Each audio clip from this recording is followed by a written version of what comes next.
It is time for your AEW Dynamite review, but this was a special edition. This was AEW Blood, Guts, Dumb Decisions, Fake Moves, and some really bad dancing. Welcome back, guys, to Fog Wrestling. It was AEW Blood and Guts, and I feel like I have had to spill blood and guts just to get through this 2 hours. The main event, we will talk about it when we get there.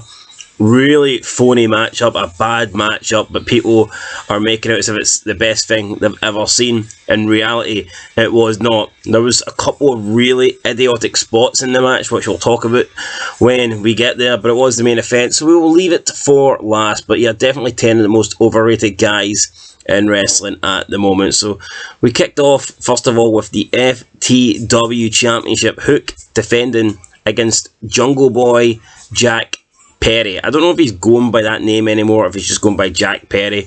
I prefer the Jack Perry name. Just drop the Jungle Boy. JR's been calling him Jack Perry like for years now, because he said he was trying to add character, he was trying to get him over, and I think it's a good thing now, because he's getting away from Jungle Boy, and at least JR's been calling him Jack Perry. I don't know if it's worked or not, but JR has been trying. So we get the match, FTW World Championship on the line. And we have a new champ. Decent match. Jack Perry hits Hook with the title belt, the FTR belt, and he gets the 1, 2, 3. Taz was on commentary, not very happy that his son lost his match, and I also believe it's the first time Hook has lost an individual one-on-one match, so that's his losing streak begin, and his undefeated streak, his 0 is gone, and Jack Perry is the new FTW champion. The referee went down, got hit with the belt, 1, 2, 3, pretty much. There was a scary spot where he did like a dragon hold front suplex, whatever, front face lock suplex. Looked pretty dodgy, but thankfully he managed to survive that. I mean, it was an okay match. I'm glad Jack Perry won. I think Hook is boring. I just don't understand the appeal. Some guy who comes out dressed like a teenager, like he belongs in like a pop band, and he comes out with the hood up, and we're pretending that this guy's a badass killer when he's like, what, 5'8" and about 150 pounds. I don't think so, so I'm glad Jack Perry won. We move on, next match, match number 2. Britt Baker versus Kyla Sparks. Who the fuck is Kyla Sparks? I don't know, and we're not going to learn who Kyla Sparks is, because she gets sparked out in about a minute. Britt Baker beats her in about a minute, fisherman's neck breaker, and then she puts in the lockjaw, and that's it, done and dusted. Britt Baker wins. I mean, what was the point? What is the point of this match? AEW have a horrible women's division. I can't believe there's people that suggest their women's division is better than WWE's. I mean, what are you smoking? Like, what are you watching? How can you be so delusional? How much money is Tony Khan paying you to say that? I mean, this women's division is garbage. We've seen Don Callis and Jericho arrive together in a limousine, which is nice to see. Don Callis, Jericho, two greats, two legends, arriving in a limousine together. Are they going to do something? I mean, who knows? I think Jericho's factions have been boring. I mean, the first one was okay, the Inner Circle. This new one is going nowhere. It's just Jericho and a bunch of bums. We may as well see Jericho and Don Callis do something together. I mean, it would be fresh, you know. It'd be nice to have Jericho actually have someone that is capable of cutting promos, and they're not overly relying on Jericho. So I'd like to see the partnership of Callis and Jericho. It would definitely be different. We'll see if it happens or not. We then get Renee Young. She's in the back with Cole and MJF. They says that they have caught lightning in a bottle, and that they are going to win the AEW World Tag Team Championships. Cole says, unlike Sammy Guevara and his skank wife, we don't need a plan B. MJF tells Cole he's got a gift for him, matching trunks, and Cole has a surprise for MJF, matching jackets. So these two guys are coming out, same attire, same trunks, a little bit gay, if you ask me. It's like fucking Billy and Chuck all over, but without them actually pretending to be gay. Very weird. So it's the tag team tournament finals, blind tag team tournament, MJF and Cole versus Guevara and Danny Garcia. Jericho is joining the commentary team for this, because his guys are in the match, Guevara and Daniel Garcia. Then we get one of the weirdest things I've probably seen in AEW, because they don't normally do this shit, but it was weird. We have like a dance-off between MJF, and it's so random. MJF, there's music playing, MJF starts dancing, his dancing wasn't great, but compared to Adam Cole's, it was really good. So MJF finishes up. Adam Cole comes in, starts dancing with some of the most like white boy moves you've ever seen. Then he starts thrusting his hips, and he's like doing the whole rapid thrusting hips thing, and the music stops, and it's just fucking weird. And it's like, these two are competing for the world title. These two are in a rivalry for the world championship. This is your main feud. This is your big heavyweight title match. And you're having these two guys fucking dancing.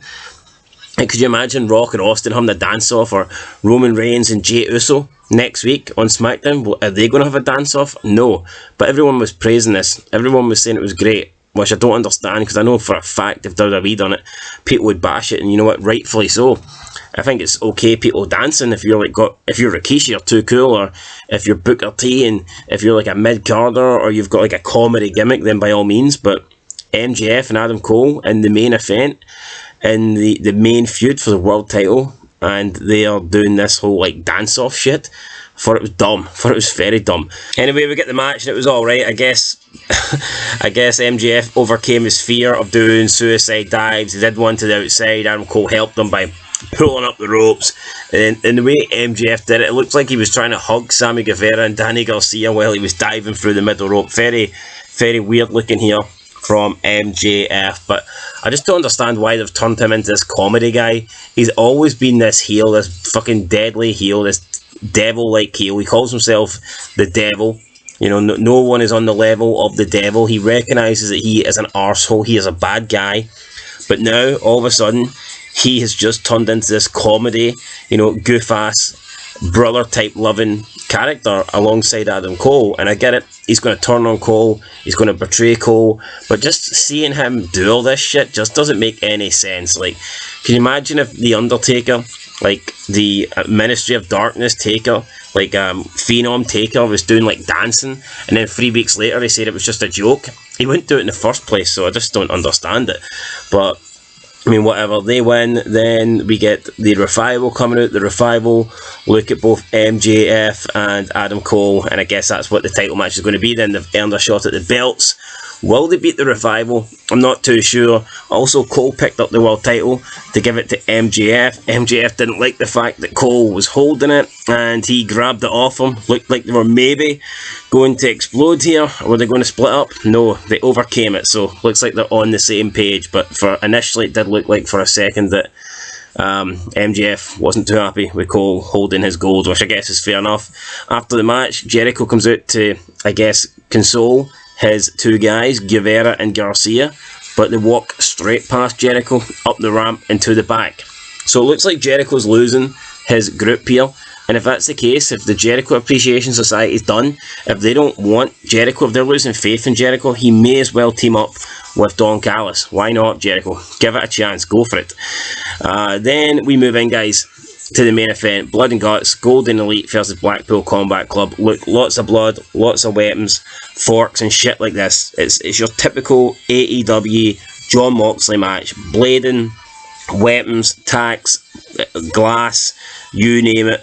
There was a bed of nails in this match as well, and it was dumb because you could see they were so obviously trying not to go on it. They were like leaning on it ever so slightly, which is fair enough because you don't want to get impaled by a bed of nails. But like, why even have this in the first place when every single time they did a spot on it, it looked really phony?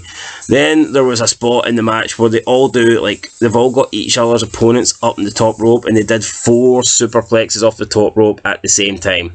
Like, matching superplexes. I hate when they do shit like this. 4 superplexes at the exact same fucking time.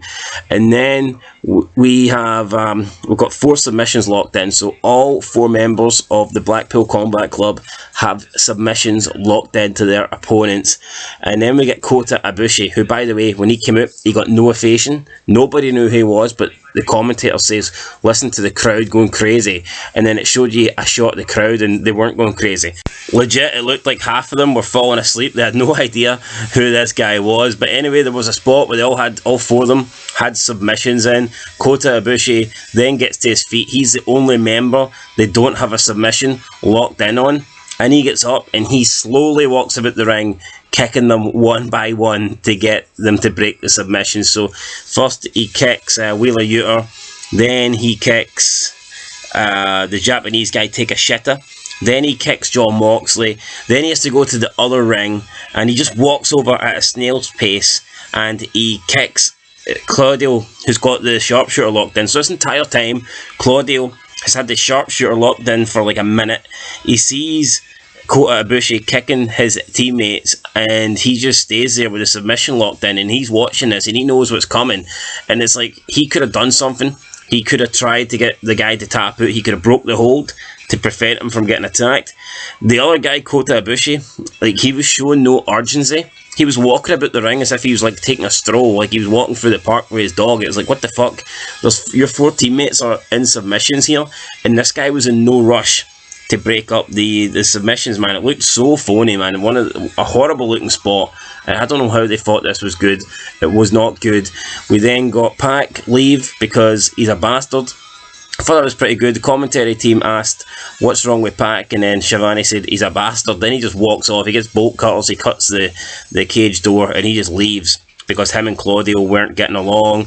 Then Don Callis pulled Take a Shit out the match because it wasn't looking good for their side. And the Blackpool Combat Club were down to 3 members at this time. So it's 5-on-3. They basically got their ass kicked. The Young Bucks pulled out the whole boot with the thumbtacks on it. They hit the super kicks, and then they choke out Wheeler Yuta with like a chain, and that's it. No pins, no submissions. They just choke Wheeler Yuta with a chain on the top rope, and the ref just calls the match, even though Wheeler Yuta didn't tap out. So I guess he called the match before they killed him, essentially.